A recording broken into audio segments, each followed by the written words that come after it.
प्रिय श्रोताओं, आज बृहस्पतिवार है और आज बृहस्पतिवार के दिन सुनिए बृहस्पतिवार व्रत की संपूर्ण कथा और आरती। पौराणिक मान्यता है कि बृहस्पतिवार के दिन व्रत करने से तथा व्रत कथा सुनने मात्र से मनुष्य की सभी समस्याएं दूर होती है और मनोवांछित फल की प्राप्ति होती है। तो आइए पूरी प्रेम और श्रद्धा के साथ सुनते हैं बृहस्पतिवार व्रत की संपूर्ण कथा। भारतवर्ष में एक प्रतापी और दानी राजा राज्य करता था। वह नित्य गरीबों और ब्राह्मणों की सहायता किया करता था, किंतु यह बात उसकी रानी को अच्छी नहीं लगती थी। वह ना ही गरीबों को दान देती और ना ही भगवान का पूजन करती थी और राजा को भी दान देने से मना किया करती थी। एक दिन राजा शिकार खेलने वन को गए हुए थे। तब रानी महल में अकेली थी। उसी समय बृहस्पति देव साधु वेश में राजा के महल में भिक्षा लेने के लिए गए और भिक्षा मांगी तो रानी ने भिक्षा देने से इनकार कर दिया और कहने लगी, हे साधु महाराज, मैं तो इस दान पुण्य से तंग आ गई हूँ। मेरा पति सारा धन लुटाने में लगे रहते हैं। मेरी इच्छा है कि हमारा सारा धन नष्ट हो जाए, फिर ना रहेगा बांस और ना बजेगी बांसुरी। साधु ने कहा, देवी, तुम तो बड़ी ही विचित्र हो। धन संतान तो सभी चाहते हैं, पुत्र और लक्ष्मी तो पापी के घर भी होनी चाहिए। यदि तुम्हारे पास अधिक धन है तो भूखों को भोजन दो, प्यासों के लिए प्याऊ बनवाओ, मुसाफिरों के लिए धर्मशालाएं खुलवाओ।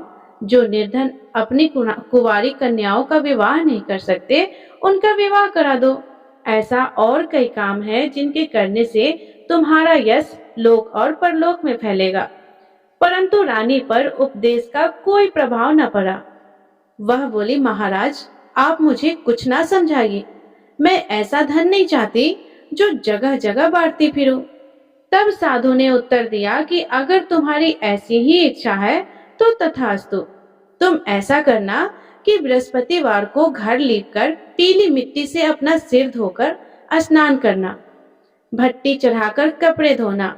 ऐसा करने से आपका सारा धन नष्ट हो जाएगा। इतना कहकर वह साधु महाराज वहां से आलोक हो गए और साधु के कहे अनुसार बातों को पूरा करते हुए रानी केवल 3 बृहस्पतिवार ही बीते थे कि उसकी समस्त धन संपत्ति नष्ट हो गई। अब भोजन के लिए राजा का परिवार तरसने लगा। तब एक दिन राजा रानी से बोला कि हे रानी, तुम यहीं रहो, मैं दूसरे देश को जाता हूँ, क्योंकि यहाँ पर तो सभी लोग मुझे जानते हैं, इसलिए मैं कोई छोटा कार्य नहीं कर सकता। ऐसा कहकर राजा परदेश चला गया। वहां वह जंगल से लकड़ी काट लाता और शहर में बेचता था। इस तरह वह अपना जीवन व्यतीत करने लगा। इधर राजा के परदेश जाते ही रानी और दासी दुखी रहने लगी। एक बार जब रानी और दासी को 7 दिन तक बिना भोजन के रहना पड़ा, तब रानी अपनी दासी से कहा, हे दासी, देख, पास के ही नगर में मेरी बहन रहती है। वह बड़ी धनवान है, तो उसके पास जा और कुछ लेकर आ ताकि थोड़ी बहुत गुजर बसर हो सके। दासी रानी के बहन के पास गई। उस दिन गुरुवार था और रानी की बहन उस समय बृहस्पतिवार व्रत की कथा सुन रही थी। दासी ने रानी की बहन को अपनी रानी का संदेश दिया, लेकिन रानी की बहन ने उस समय कोई उत्तर नहीं दिया। जब दासी को रानी की बहन से कोई उत्तर न मिला, तब वह बहुत दुखी हुई और उसे क्रोध भी आया। फिर दासी ने वापस आकर रानी को सारी बात बता दी। यह सुनकर रानी ने अपने भाग्य को कोसा। उधर रानी की बहन ने सोचा कि मेरी बहन की दासी आई थी, परंतु मैं उससे नहीं बोली, इससे वह बहुत दुखी हुई होगी। फिर कथा सुनकर और पूजन समाप्त करके वह अपनी बहन के घर आई और कहने लगी, हे बहन, मैं बृहस्पतिवार का व्रत कर रही थी। तुम्हारी दासी मेरे घर आई थी, परंतु जब तक कथा होती है तब तक ना तो उठते हैं और ना ही बोलते हैं, इसलिए मैं नहीं बोली। कहो, दासी क्यों आई थी? रानी बोली, बहन, तुमसे क्या छुपाऊं, हमारे घर में खाने तक को अनाज नहीं था। ऐसा कहते कहते रानी की आंखें भर आई। उसने दासी समेत पिछले 7 दिनों से भूखे रहने की बात अपनी बहन को विस्तार पूर्वक सुना दी। रानी की बहन बोली, देखो बहन, भगवान बृहस्पति सबकी मनोकामनाओं को पूर्ण करते हैं। देखो, शायद तुम्हारे घर में अनाज रखा होगा। पहले तो रानी को विश्वास नहीं हुआ, पर बहन के आग्रह करने पर उसने अपनी दासी को अंदर भेजा तो उसे सचमुच अनाज से भरा एक घड़ा मिल गया। यह देखकर दासी को बड़ी हैरानी हुई। दासी रानी से कहने लगी, हे रानी, जब हमको भोजन नहीं मिलता तो हम व्रत ही तो करते हैं, इसलिए क्यों ना इनसे व्रत और कथा की विधि पूछ ली जाए ताकि हम भी व्रत कर सकें। तब रानी ने अपनी बहन से बृहस्पतिवार व्रत के बारे में पूछा। उसकी बहन ने बताया कि बृहस्पतिवार के व्रत में चने की दाल और मुनक्का से श्री विष्णु भगवान का केले के जल में पूजन करे तथा दीपक जलाए, व्रत कथा सुने और पीला भोजन ही करे। इससे बृहस्पति देव प्रसन्न होते हैं। और फिर व्रत तथा पूजन विधि बताकर रानी की बहन अपने घर को लौट गई। 7 दिन के बाद जब गुरुवार आया तब रानी और दासी ने व्रत रखा। गुड़साल में जाकर चना और गुड़ लेकर आई, फिर उससे केले की जड़ तथा विष्णु भगवान का पूजन किया। अब पीला भोजन कहाँ से आए, इस बात को लेकर दोनों बहुत दुखी थे, क्योंकि उन्होंने व्रत रखा था। इसलिए बृहस्पति देव उनसे प्रसन्न थे। इसलिए वे एक साधारण व्यक्ति का रूप धारण करके 2 थालों में सुंदर पीला भोजन दासी को दे गए। भोजन पाकर दासी बहुत प्रसन्न हुई। फिर रानी के साथ मिलकर उन दोनों ने भोजन ग्रहण किया। इसके बाद वे सभी गुरुवार को व्रत और पूजन करने लगी। बृहस्पति भगवान की कृपा से उनके पास फिर से धन संपत्ति आ गई, परंतु रानी फिर से पहले की तरह आलस्य करने लगी। यह देखकर दासी बोली, देखो रानी, तुम पहले भी इसी प्रकार आलस करती थी। तुम्हें धन रखने में कष्ट होता था, इस कारण सभी धन नष्ट हो गया, और अब जब भगवान बृहस्पति की कृपा से धन मिला है तो फिर तुम्हें आलस्य हो रहा है।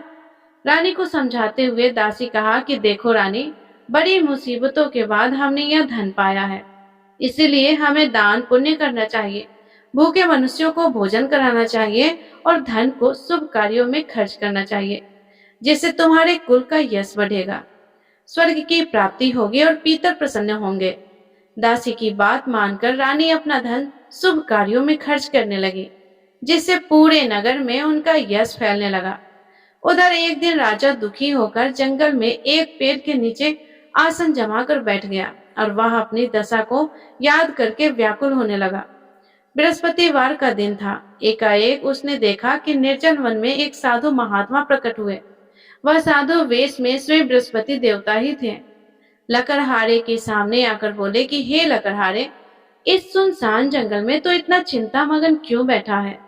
लकड़हारे ने दोनों हाथ जोड़कर प्रणाम किया और उत्तर दिया कि महात्मा जी, आप तो सब कुछ जानते हैं, मैं और क्या कहूँ।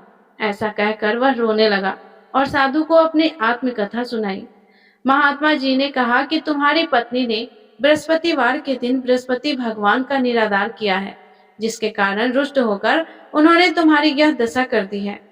अब तुम चिंता को दूर करके मेरे कहने पर चलो तो तुम्हारे सब कष्ट दूर हो जाएंगे और भगवान पहले से भी अधिक संपत्ति देंगे। तुम बृहस्पतिवार के दिन कथा किया करो। 2 पैसे के चने मुनक्का लाकर उसका प्रसाद बनाओ और शुद्ध जल से लोटे में शक्कर मिलाकर अमृत तैयार करो। कथा के बाद अपने सारे परिजनों को और सुनने वाले प्रेमियों में अमृत व प्रसाद को बांटकर खुद भी ग्रहण करो। ऐसा करने से भगवान तुम्हारी सभी मनोकामनाएं पूर्ण करेंगे। साधु के ऐसे वचन सुनकर लकड़हारा बोला, हे प्रभु, मुझे लकड़ी बेचकर इतना पैसा नहीं मिलता जिससे भोजन के उपरांत कुछ बचा सकूं। मैंने रात्रि में अपनी स्त्री को व्याकुल देखा है। मेरे पास कुछ भी नहीं है जिससे मैं उसकी खबर मंगा सकूं। और फिर मैं बृहस्पति देव की क्या कहानी सुनो, मुझको तो कुछ भी मालूम नहीं है। साधु ने कहा, हे लकड़हारे, तुम किसी बात की चिंता मत करो। बृहस्पतिवार के दिन तुम रोजाना की तरह लकड़ियां लेकर शहर को जाओ। तुमको रोज से 2 गुना धन प्राप्त होगा, जिससे तुम भली भांति भोजन कर लोगे और बृहस्पति देव की पूजा का सामान भी आ जाएगा। बृहस्पति देव की कथा इस प्रकार है, सुनो। प्राचीन काल में एक ब्राह्मण रहता था। वह बहुत निर्धन था। उसकी कोई संतान नहीं थी। उसकी स्त्री बहुत मलिनता के साथ रहती थी। वह स्नान भी नहीं करती थी, किसी देवता का पूजन भी नहीं करती थी। इससे ब्राह्मण देवता बड़े दुखी थे। बेचारे बहुत कुछ कहते थे, किंतु उसका कोई परिणाम नहीं निकलता। भगवान की कृपा से ब्राह्मण की स्त्री के एक कन्या रूपी रतन पैदा हुआ। वह कन्या बड़ी होने पर प्रातः स्नान करके श्री विष्णु भगवान का जाप और बृहस्पतिवार का व्रत करने लगी।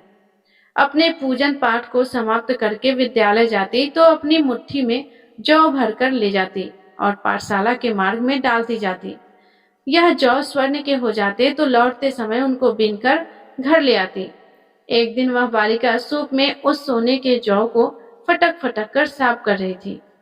उसके पिता ने देख लिया और कहा कि हे बेटी, सोने के जौ के लिए सोने का ही सूप होना चाहिए। दूसरे दिन बृहस्पतिवार था।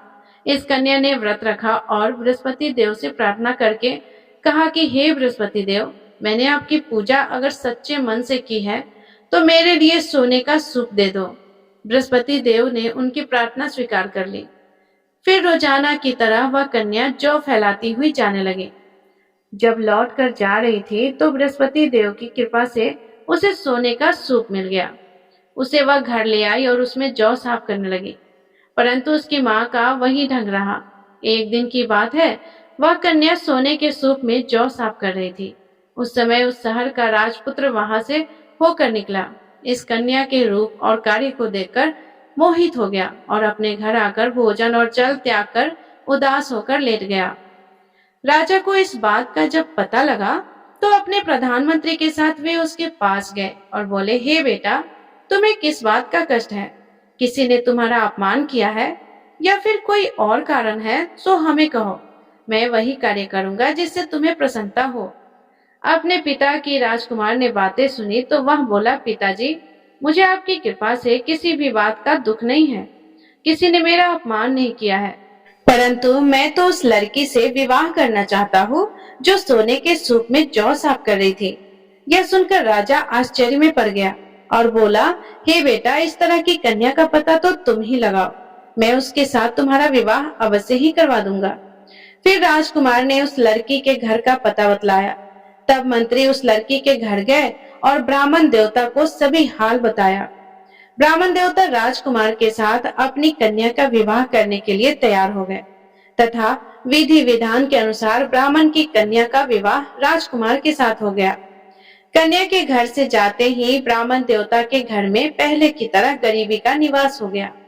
अब भोजन के लिए भी अन्न बड़ी मुश्किल से मिलता था।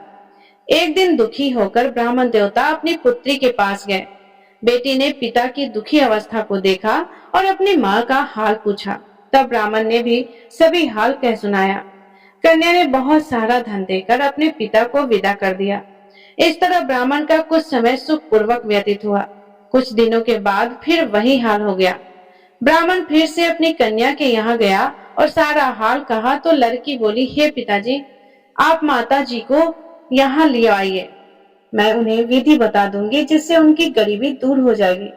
वह ब्राह्मण देवता अपनी पत्नी के साथ लेकर पहुंचे तो वह कन्या अपनी माँ को समझाने लगी, हे माँ, तुम प्रातः काल प्रथम स्नान आदि करके विष्णु भगवान का पूजन करो तो सब दरिद्रता दूर हो जाएगी।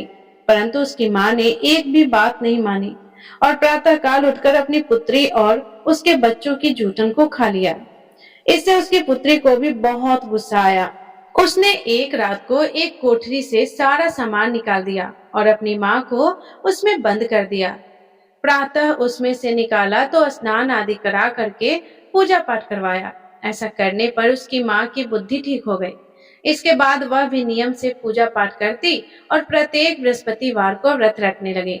इस व्रत के प्रभाव से उसकी माता और पिता बहुत ही धनवान और पुत्रवान हो गए और बृहस्पति देवता के प्रभाव से इस लोक के सुख को भोग कर अंत में स्वर्ग को प्राप्त हुए।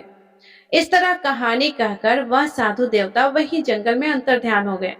धीरे धीरे समय व्यतीत होने पर फिर वही बृहस्पतिवार का दिन आया। लकड़हारा जंगल से लकड़ी काटकर किसी शहर में बेचने गया। उसे उस दिन और दिन से अधिक पैसा मिला।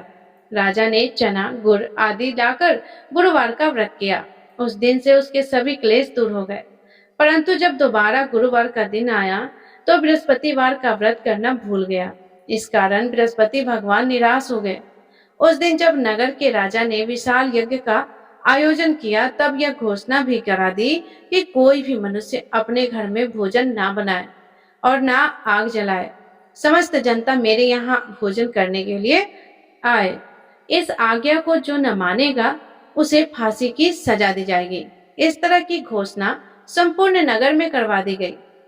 राजा की आज्ञा के अनुसार शहर के सभी लोग भोजन करने गए, लेकिन लकड़हारा कुछ देर से पहुंचा। इसीलिए राजा उसको साथ अपने घर लेकर गए और ले जाकर भोजन करा रहे थे। तभी रानी की दृष्टि उस खूंटी पर पड़ी जिस पर उसका हार लटका हुआ था। वह वहां पर दिखाई नहीं दिया। रानी ने निश्चय किया कि मेरा हार इस मनुष्य ने ही चुरा लिया है। उसी समय सिपाहियों को बुलाकर उसको कारागार में डलवा दिया। जब लकड़हारा कारागार में पड़ गया और बहुत दुखी होकर विचार करने लगा कि ना जाने कौन से पूर्व जन्म के कर्म से मुझे यह दुख प्राप्त हुआ है, और उसी साधु को याद करने लगा जो जंगल में मिला था। उसी समय तत्काल बृहस्पति देव साधु के रूप में प्रकट हुए और उसकी दशा को देखकर कहने लगे, अरे मूर्ख, तूने बृहस्पति देव की कथा नहीं करी, इस कारण तुझे दुख प्राप्त हुआ है। अब चिंता मत करो, बृहस्पतिवार के दिन कारागार के दरवाजे पर 4 पैसे पड़े मिलेंगे। उनसे तू बृहस्पति देव की पूजा करना, तेरे सभी कष्ट दूर हो जाएंगे। बृहस्पतिवार के दिन उसे 4 पैसे मिले। लकड़हारे ने हाथ कथा कही। उसी रात्रि को बृहस्पति देव ने उस नगर के राजा को स्वप्न में कहा, राजा, तुमने जिस आदमी को कारागार में बंद किया है वह निर्दोष है, वह राजा है, उसे छोड़ देना। रानी का हाल उसी खुटी पर लटका है। अगर तू ऐसा नहीं करेगा तो मैं तेरे राज्य को नष्ट कर दूंगा। इस तरह रात्रि के स्वप्न को देखकर राजा प्रातः काल उठा और खूंटी पर हार देखकर लकड़हारे को बुलाकर क्षमा मांगी और लकड़हारे को योग्य सुंदर वस्त्र आभूषण देकर विदा कर दिया। बृहस्पति देव की आज्ञा के अनुसार लकड़हारा अपने नगर को चल दिया। राजा जब अपने नगर के निकट पहुंचा तब उसे बड़ा आश्चर्य हुआ। नगर में पहले से अधिक बाग, तालाब, कुएं तथा बहुत से धर्मशाला, मंदिर आदि बन गए हैं। राजा ने यह देखकर पूछा कि यह किसका बाग है और धर्मशाला किसका है। तब नगर के सब लोग कहने लगे, यह तो सब रानी और बांदी के हैं। तब राजा को बड़ा आश्चर्य हुआ और गुस्सा भी आया। उधर जब रानी ने यह खबर सुनी कि राजा आ रहे हैं, तब उन्होंने दासी से कहा, हे दासी, देख, राजा हमको कितनी बुरी हालत में छोड़ के गए थे। हमारी ऐसी हालत देखकर वह लौट न जाए, इसलिए तू दरवाजे पर खड़ी हो जाओ। आज्ञा के अनुसार दासी दरवाजे पर खड़ी हो गई। राजा आए तो उन्हें अपने साथ लिवा लाई। तब राजा ने क्रोध करके अपनी रानी से पूछा कि यह धन तुम्हें कैसे प्राप्त हुआ है। तब उन्होंने कहा कि हमें यह सब धन बृहस्पति देव के इस व्रत के प्रभाव से प्राप्त हुआ है। अब तो राजा ने निश्चय किया कि 7 रोज बाद तो सभी बृहस्पति देव भगवान का पूजन करते हैं, परंतु मैं प्रतिदिन दिन में 3 बार कहानी और रोज व्रत किया करूंगा। अब तो हर समय राजा के दुपट्टे में चने की दाल बंधी रहती और दिन में 3 बार कहानी कहती। एक दिन राजा ने विचार किया कि चलो अपनी बहन के यहाँ हो आवे। इस तरह निश्चय करके राजा घोड़ी पर सवार होकर अपनी बहन के यहाँ को चलने लगा। मार्ग में उसने देखा कि कुछ आदमी एक मुर्दे को लिए जा रहे हैं। उन्हें रोककर राजा कहने लगे कि अरे भाइयों, मेरे बृहस्पति देव की कथा तो सुन लो। वे बोले कि लो, हमारा तो आदमी मर गया है और इसको भी कथा की पड़ी है। परंतु कुछ आदमी बोले कि अच्छा कहो, तुम्हारी कथा भी सुनेंगे। राजा ने दाल निकाली और जब कथा आधी हुई थी कि मुर्दा हिलने लगा, और जब कथा समाप्त हो गई तब राम राम करके मनुष्य उठ खड़ा हुआ। आगे मार्ग में उसे किसान खेत में हल चलाता हुआ मिला। तब राजा ने उसे देखकर बोला कि अरे भैया, तुम मेरी बृहस्पतिवार की कथा तो सुन लो। किसान बोला कि जब तक मैं तेरी कथा सुनूंगा तब तक 4 हरैया जोत लूंगा। जा अपनी कथा किसी और को सुनाना। इस तरह राजा आगे चलने लगा। राजा के हटते ही किसान के बैल पछाड़ खाकर गिर गए और किसान के पेट में बड़ी जोर का दर्द होने लगा। उसी समय उसकी माँ रोटी लेकर आई। उसने जब यह देखा तो अपने पुत्र से सब हाल पूछा और बेटे ने सभी हाल कह दिया। तब वह बुढ़िया दौड़ी दौड़ी उस घुड़सवार के पास गई और उससे बोली कि मैं तेरी कथा सुनूंगी, तू अपनी कथा मेरे खेत पर चलकर ही कहना। राजा ने बुढ़िया से खेत पर जाकर कथा कही, जिसके सुनते ही वह बैल उठकर खड़े हो गए थे तथा किसान के पेट का दर्द भी बंद हो गया। फिर राजा अपनी बहन के घर पहुंचा। बहन ने भाई की खूब मेहमानी की। दूसरे दिन प्रातःकाल राजा जगा तो देखने लगा कि सब लोग भोजन कर रहे हैं। राजा ने अपनी बहन से कहा कि बहन, ऐसा कोई मनुष्य है यहाँ जिसने भोजन ना किया हो मेरे बृहस्पति देव की कथा सुनने के लिए। बहन बोली कि हे भैया, यह देश ऐसा ही है, पहले यहाँ लोग भोजन करते हैं और बाद में अन्य कोई काम करते हैं। अगर कोई पड़ोस में हो तो देख आओ। ऐसा कहकर वह देखने चली गई, परंतु उससे कोई भी ऐसा व्यक्ति नहीं मिला जिसने भोजन ना किया हो। अंत में वह एक कुम्हार के घर गई जिसका लड़का बीमार था। उसे मालूम हुआ कि उसके यहाँ 3 रोज से किसी ने भी भोजन नहीं किया है। रानी ने अपने भाई की कथा सुनने के लिए कुम्हार से कहा तो वह तुरंत तैयार हो गया। राजा ने जाकर बृहस्पतिवार की कथा कही, जिसको सुनकर उसका लड़का ठीक हो गया। अब तो राजा की प्रशंसा होने लगी। एक दिन राजा ने अपनी बहन से कहा कि हे बहन, अब हम अपने घर को जाएंगे, तुम भी तैयार हो जाओ। राजा की बहन ने अपनी सास से कहा। तब सास ने कहा कि हाँ, चली जा, लेकिन अपने लड़कों को मत ले जाना, क्योंकि तेरा भाई की कोई संतान नहीं है। बहन ने अपने भाई से कहा कि भैया, मैं तो चलूंगी, लेकिन कोई बालक नहीं चलेगा। तब राजा बोला कि जब कोई बालक ही नहीं चलेगा तब तुम भी क्या करोगी। फिर बड़े दुखी मन से राजा अपने नगर को लौट आया। राजा ने अपनी रानी से घर आकर कहा कि हम निर्वंशी हैं, हमारा मुंह देखने का धर्म नहीं है और कुछ भोजन आदि नहीं किया। तब रानी बोली कि हे प्रभु, बृहस्पति देव ने हमें सब कुछ दिया है, वह हमें संतान भी अवश्य देंगे। उसी रात को बृहस्पति देव ने राजा से स्वप्न में कहा, हे राजा, उठो, सभी सोच त्याग दो, तेरी रानी गर्भ से है। राजा को यह बात सुनकर बड़ी खुशी हुई। फिर 9वें महीने में रानी के गर्भ से एक सुंदर पुत्र पैदा हुआ। तब राजा बोला कि हे रानी, स्त्री बिना भोजन के रह सकती है, पर बिना कहे नहीं रह सकती। जब मेरी बहन आएगी तब तुम उससे कुछ मत कहना। रानी ने सुनकर हाँ कर दिया। उधर जब राजा की बहन ने यह शुभ समाचार सुना तो वह बड़ी खुश हुई और बधाई लेकर अपने भाई के यहाँ आई। तभी रानी ने कहा कि घोड़ा चढ़कर तो नहीं आई है, गधा चढ़कर आई है। राजा की बहन बोली, भाभी, मैं इस प्रकार ना कहती तो तुम्हें संतान कैसे मिलता। बृहस्पति देव ऐसे ही है, जैसे कि जिनके मन में कामनाएं हैं सभी को पूर्ण करते हैं। जो श्रद्धा भावना पूर्वक बृहस्पतिवार का व्रत करता है एवं कथा पढ़ता है अथवा सुनाता है, दूसरों को सुनाता भी है, बृहस्पति देव उनकी सभी मनोकामनाएं को पूर्ण करते हैं। बृहस्पति देव उनकी सदैव रक्षा करते हैं। जो संसार में सद्भावना और सच्चे हृदय से बृहस्पति देव का पूजन करते हैं, उनकी सभी मनोकामनाएं उसी प्रकार पूर्ण होती हैं जैसे राजा और रानी ने बृहस्पति देव की कथा का गुणगान किया। उनकी सभी इच्छाएं बृहस्पति देव ने पूर्ण की। मनुष्य को हृदय से उनका मनन करते हुए जयकार करना चाहिए। सभी प्रेम से बोलिए, बृहस्पति देव महाराज की जय, श्री विष्णु भगवान की जय। प्रिय श्रोताओं, आइए सुनते हैं बृहस्पति देवता की आरती। ओम जय बृहस्पति देवा, स्वामी जय बृहस्पति देवा। छिन छिन भोग लगाओ, छिन छिन भोग लगाओ, कदली फल मेवा। ओम जय बृहस्पति देवा, तुम पूर्ण परमात्मा, तुम अंतर्यामी, स्वामी तुम अंतर्यामी। जगत पिता जगदेश्वर, जगत पिता जगदेश्वर, तुम सबके स्वामी। ओम जय बृहस्पति देवा, चरणामृत निज निर्मल, सब पातक के हरता, स्वामी सब पातक के हरता। सकल मनोरथ दायक, सकल मनोरथ दायक, कृपा करो भरता।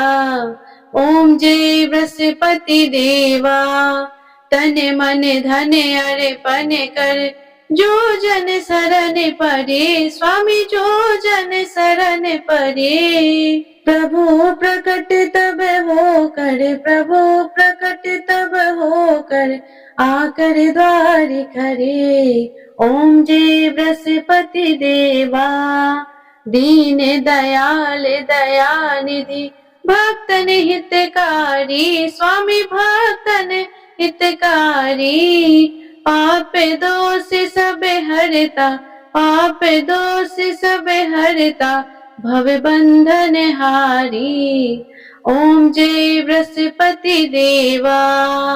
सकल मनोरथ दायक, सब संशय तारो स्वामी, सब संशय तारो। विषय विकार मिटाओ, विषय विकार मिटाओ, संतन सुखकारी। ओम जय बृहस्पति देवा। जो कोई आरती तेरी प्रेम सहित गावे स्वामी, प्रेम सहित गावे। ज्येष्ठानंद बंद सो निश्चय फल पावे।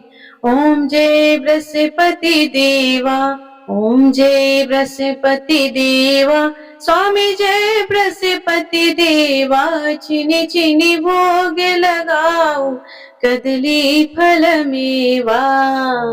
ओम जय बृहस्पति देवा। सभी प्रेम से बोलिए बृहस्पति भगवान की जय।